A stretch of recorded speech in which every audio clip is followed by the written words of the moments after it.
Student, welcome to my YouTube channel. आज हम देखेंगे कि मैमोग्राफी क्या होता है। रिसेंट में मैमोग्राफी पढ़ेंगे, ठीक है। देखो, उससे पहले मैं आपको एक स्टोरी बताती हूँ, ठीक है, कि हमारे देश में जो कैंसर होता है, मतलब कैंसर को जो देखा गया है वो मोस्टली तीन दिखाया गया है, ठीक है। एक तो स्किन कैंसर हो गया, और ब्रेस्ट कैंसर हो गया, ब्रेस्ट यानी चेस्ट कैंसर, ठीक है, और एक सर्विस कैंसर हो गया, ठीक है। लेकिन इंडिया के अंदर जो है ब्रेस्ट कैंसर सबसे पहला पाया गया है, ठीक है। उसमें देश में तो क्या था, स्किन पहले पे था, फिर ब्रेस्ट था, फिर सर्विस कैंसर था, ठीक है। लेकिन हमारे इंडिया में क्या है, ब्रेस्ट कैंसर को पहले देखा गया है, फिर सर्विस कैंसर को, फिर ओरल कैंसर को माना गया है, ठीक है। बट ये जो ब्रेस्ट कैंसर जो भारत में है, ठीक है, भारत वाले में जो ब्रेस्ट कैंसर है उसमें 23 लाख वुमेन को ब्रेस्ट कैंसर क्या किया गया है, डायग्नोस किया गया है। यानी भारत के अंदर जो 23 लाख वुमेन हैं उनको उनके ब्रेस्ट कैंसर देखा गया है ना, डायग्नोस किया गया है।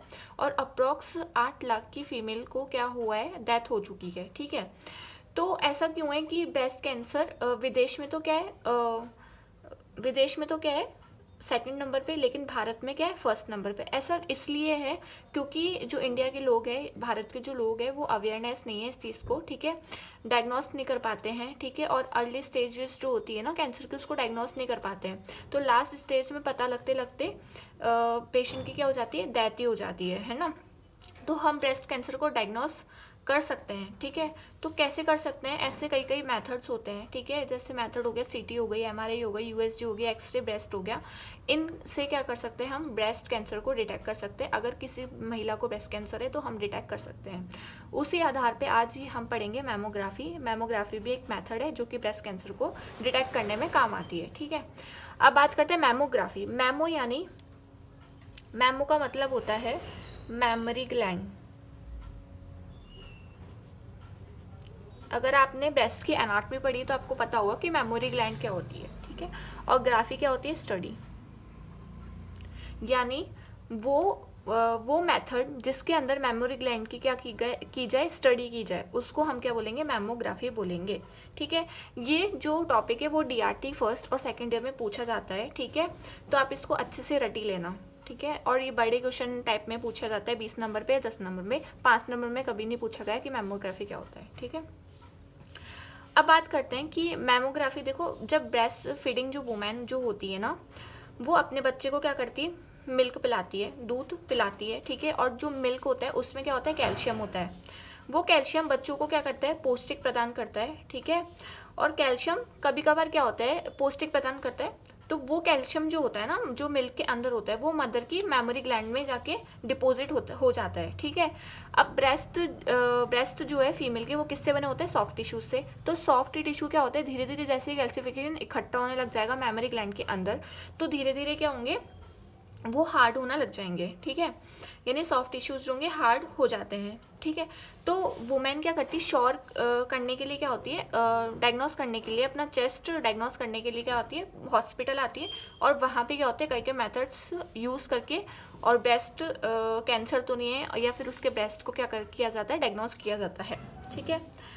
अब क्या होता है ना, ये जो मेमोरीग्राफी है ना, मैमोग्राफी जो है ना, वो 35 और 40 एज के बाद ही मैमोग्राफी की जाती है। मतलब जो 35 और 40 एज के जो वुमेन्स होती है ना, एज ऑफ वुमेन, ठीक है, तो मैमोग्राफी जो होती है इस इफेक्टिव होती है। यानी अगर 35 और 40 मतलब 35 और 40 एज की जो वुमेन्स होती है उसके बाद ही, मतलब 40, इन दोनों के बीच में ही क्या होता है, मैमोग्राफी इफेक्टिव है ना, बेनिफिट है। क्यों बेनिफिट है, क्यों बेनिफिट नहीं है, देखो, बेनिफिट इसलिए नहीं है कि जो मतलब इससे पहले की जो वुमेन्स होती है ना, यानी जिसकी 25 या 35 के बीच में जो एज होती है, वो एक रिप्रोडक्टिव एज होती है वुमेन की। रिप्रोडक्टिव एज यानी इसमें क्या होता है कि सॉफ्ट टिश्यूज जो होते हैं ना ब्रेस्ट के अंदर, ब्रेस्ट किससे बना होता है, सॉफ्ट टिश्यूज। तो सॉफ्ट टिश्यूज जो होते हैं ना, वो क्या होते हैं, धीरे धीरे क्या करते हैं, उनकी क्या होती रहती है, सॉफ्ट टिश्यूज की ग्रोथ होती रहती है लगातार, ठीक है। किसके अंदर, रिप्रोडक्टिव एज के अंदर। और किसकी, वुमेन की। तो वुमेन की रिप्रोडक्टिव एज के अंदर जो सॉफ्ट टिश्यूज होते हैं ब्रेस्ट के अंदर, वो क्या होते हैं, लगातार ग्रोथ करते रहते हैं, ठीक है। अब क्या होता है ना, जैसे ही मान लो सपोज अपन कोई सेल पे अगर हम रेडिएशन दे रहे हैं, जैसे मान लो ये जो सेल है ये क्या हो रही है, ग्रोथ कर रही है लगातार, बढ़ी जा रही है। जैसे हम इस पे रेडिएशन देंगे, सॉरी, जैसे हम इसको रेडिएशन देंगे इन सेल्स को, ये क्या कर देगी, इनको क्या कर देगी, इनकी जो ग्रोथ है वो क्या कर देगी, स्टॉप कर देगी। यानी इनके जो सेल्स है उनके डीएनए है उसको स्टॉप मार देगी, जिनकी वजह से इनकी जो डिवीजन जो हो रही है, इनकी ग्रोथ हो रही है, वो क्या होगी, रुक जाएगी। और इन सेल्स को क्या कर देगी, डैमेज कर देगी। ठीक है, डैमेज कर देगी, फिर यहाँ पे कैंसर बन जाएगा। ठीक है, तो ये हार्मफुल है। ठीक है, तो हमें क्या है, बेनिफिट से ज़्यादा हमें क्या मिल रहा है, नुकसान ज़्यादा प्राप्त हो रहे हैं। तो इसलिए 40 एज के बाद ही हम मैमोग्राफी करना बेनिफिट समझते हैं वुमेन्स के अंदर। ठीक है, अब एक छोटा सा टर्म है मैमोग्राम, क्या कहते हैं। मैमोग्राम क्या होते हैं, जो access of the breast image. ठीक है, access of the female breast, जो फीमेल ब्रेस्ट की एक्सेस करते हैं ना अपन, नॉर्मल एक्सेस जो करते हैं फीमेल ब्रेस्ट की, उसको हम क्या बोलेंगे, मैमोग्राम, मैमोग्राम बोलेंगे। ठीक है, अब बात करते हैं कि मैमोग्राम कौन कौन से चीज़ में, मतलब इसके इंडिकेशंस क्या है ना, मतलब ऐसी कौन कौन सी बीमारी है जिसकी वजह से हम मैमोग्राफी करते हैं। ठीक है, और ऐसी कौन सी बीमारी है जो हम मैमोग्राफी परफॉर्म नहीं कर सकते। ठीक है, तो पहले तो हम क्या देखेंगे, इंडिकेशन, यानी ऐसी कौन कौन सी बीमारी है जिसकी वजह से हमें मैमोग्राफी करनी पड़ती है। पहले है कैल्सिफिकेशन होना। ठीक है, दूसरा है ट्यूमर सस्पेंडेड, यानी ट्यूमर तो नहीं हो गया है ना, ट्यूमर को देखने के लिए ट्यूमर सस्पेक्टेड। उसके बाद ब्रेस्ट पेन, यानी ब्रेस्ट में क्या होना, पेन हो रहा है। ठीक है, और ब्रेस्ट स्वेलिंग भी हो सकती है। और निप्पल डिस्चार्ज, यानी देखो निप्पल डिस्चार्ज का मतलब ब्रेस्ट के अंदर से क्या निकलता है, मिल्क। अब वो मिल्क रुक ही नहीं रहा है ना, बार बार ही डिस्चार्ज हो जा रहा है नॉन स्टॉप। तो क्या होता है ना, इसकी वजह से भी हम क्या करते हैं, इंडिकेशन ये है कि हम डायग्नोस कर सकते हैं मैमोग्राफी। अब बात करते हैं कॉन्ट्रा इंडिकेशन की, कैसे ऐसे कौन से बीमारी है या फिर ऐसे कौन सी क्या क्या डायग्नोसिस है जिसकी वजह से हम मैमोग्राफी नहीं कर सकते। तो हम कॉन्ट्रा इंडिकेशन, पहले इम्प्लांट क्यों नहीं कर सकते, मतलब अगर इम्प्लांट है ब्रेस्ट का, मतलब इम्प्लांट हो रखा है, तो हम ये मैमोग्राफी क्यों परफॉर्म नहीं कर सकते। इसलिए परफॉर्म नहीं कर सकते क्योंकि इम्प्लांट के अंदर क्या होता है, ब्रेस्ट के अंदर रॉड डाली जाती है, मेटल होता है। ठीक है, इम्प्लांट के मेटल डाली जाती है, जिसकी वजह से हम क्या कर सकते हैं, मैमोग्राफी परफॉर्म नहीं कर सकते। कोई फ़ायदा नहीं है, हमें बस वो रॉड दिखेगी और कोई मतलब ही नहीं है। ठीक है, और इन्फ्लामेशन,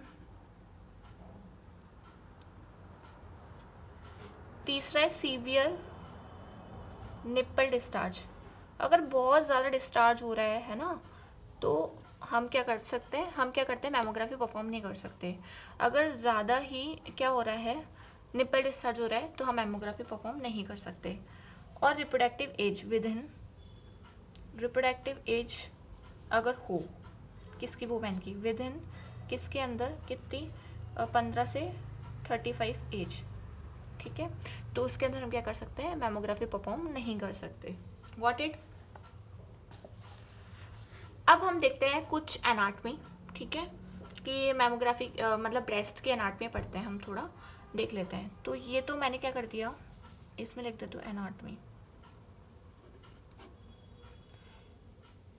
ये तो हमने बना दी रिब्स, और इस तरह से हमने बना दिया चेस्ट।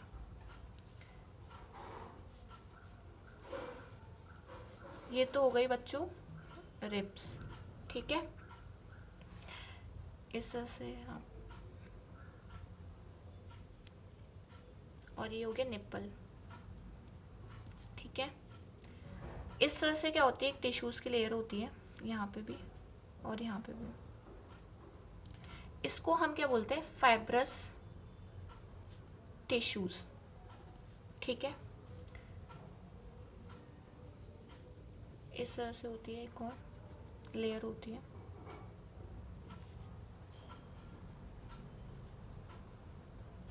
ये कौन सी होती है? एडिपोज टिश्यूज, ठीक है। और एक इस तरह से होती है लाइन से, जिसके अंदर क्या होता है, लैक्टिफेरस साइनस पाए जाते हैं, है ना, और लोब्यूल्स पाए जाते हैं, जिसके अंदर क्या होता है, मिल्क होता है, और ये मिल्क का क्या करती है, इजेक्ट करती है। इसको हम क्या बोलेंगे, ग्लैंडुलर टिश्यूज, ठीक है। अब बात करते हैं, देखो फाइब्रस टिश्यूज। फाइब्रस टिश्यूज क्या होता है कि ये क्या करती है, एक एडिपोज टिश्यूज और ग्लैंडुलर टिश्यूज को क्या करती है, कनेक्ट, यानी एक दूसरे को कनेक्ट बनाए रखती है ना, कांटेक्ट रखती है, कनेक्ट रखती है एक दूसरे को। कौन? फाइब्रस टिश्यूज ये काम करती है कि एडिपोज टिश्यू और ग्लैंडुलर टिश्यूज को कनेक्ट करने का काम करती है, ठीक है, ये याद रखना। और साथ में क्या करती है, फिजिकल प्रोटेक्शन क्या करती है, सपोर्ट करती है, फिजिकल प्रोटेक्शन देती है किसको, ब्रेस्ट को। ब्रेस्ट भी ये जो फाइबर टिश्यूज होते हैं वो क्या होते हैं, लेस रेडियो सेंसिटिव, क्या होते हैं, लेस रेडियो सेंसिटिव होता है। जबकि बात करते हैं जो ग्लैंडुलर होता है वो क्या होता है, मोर रेडियो सेंसिटिव, ठीक है। अब क्या होता है ना, ये लेस क्यों होता है, ये मोर क्यों होता है, क्योंकि है ना, ये रिप्रोडक्टिव एज के अंदर क्या होता है, इनका कुछ जो पार्ट होता है वो क्या होता है, एडिपोज टिश्यूज में कन्वर्ट हो जाता है, ठीक है। यानी जो इसका जो पार्ट होता है ना, ग्लैंडुलर टिश्यूज का कुछ पार्ट क्या होता है, ग्लैंडुलर टिश्यूज का जो पार्ट होता है वो किस में कन्वर्ट हो जाता है, रिप्रोडक्टिव एज के अंदर क्या होता है कि जो कुछ पार्ट जो होते हैं, मतलब रिप्रोडक्टिव एज के बाद ऐसा होता है कि जो ग्लैंडुलर टिश्यूज होते हैं वो एडिपोज टिश्यूज में कन्वर्ट हो जाते हैं, यानी इसका जो कुछ पार्ट है वो एडिपोज टिश्यूज के अंदर क्या हो जाता है, कन्वर्ट हो जाता है। इसलिए मोर रेडियो सेंसिटिव है, और ये क्या होता है, लेस रेडियो सेंसिटिव होता है। अब बात करते हैं कि ये जो एडिपोज टिश्यूज होता है ना, इसके अंदर क्या होता है, फैट, ये क्या करता है, फैट डिपोजिशन, यानी फैट का डिपोजिशन करता रहता है, ठीक है। और ये जो एडिपोज टिश्यू है वो ब्रेस्ट की शेप साइज को क्या करता है, डिसाइड करता है कि ब्रेस्ट की शेप कैसे रहेगी और साइज कैसे रहेगी। कौन डिसाइड करता है, एडिपोज टिश्यूज, ठीक है। अब ये तो एनाटमी हो गई, ठीक है। अब बात करते हैं प्रिंसिपल की। प्रिंसिपल क्या होता है, देखो लोअर एनर्जी एक्सरेज का यूज करते हैं हम किसके अंदर, बेस्ट, यानी मेमोग्राफी के अंदर क्या करते हैं, लोअर एनर्जी एक्सरेज, यानी कम एनर्जी के एक्सरेज यूज करते हैं।